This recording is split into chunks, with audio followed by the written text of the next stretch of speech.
Telangana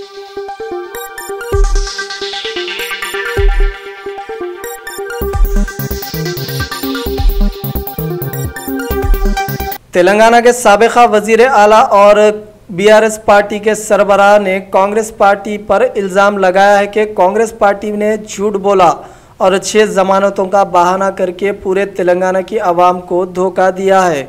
Medak road show में BRS सरबराह के चंद्रशेखर राव का बयान। महिళలకు 2500 రూపాయలు వచ్చినాయా? రాలేదులే. మెదకోళ్ళకు వచ్చినాయట కదా. ఇక్కడ కాంగ్రెస్ ఎమ్మెల్యేనే కదా మొన్న గెలిచిండు. రాలేదా? మీకు 15000 ఎక్కడికి వచ్చినాయట కదా.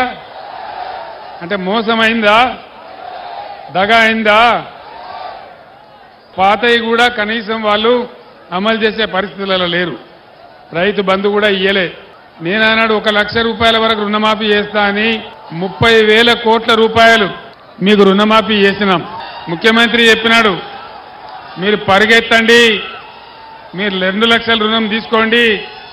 2 లక్షల రుణం తీసుకుంటే మీకు డిసెంబర్ 9 తారీఖు నాడే మాఫీ చేస్తా అని చెప్పినాడు. 2 లక్షల రుణమాఫీ జరిగిందా? రుణమాఫీ జరిగిందా? జరగలే. మహిళలకు డబ్బులు రాలే, రైతు బంధు రాలే, ఏది కూడా రాలే. ఇట్లా అనేక హామీలు, 420 హామీలు, 6 గ్యారెంటీలు, ఎలక్షన్ గెలవంగానే దానికి చట్టబద్ధం చేస్తాం, మీ అందరికి ఇస్తామని చెప్పినారు. అవి చేయలేదు.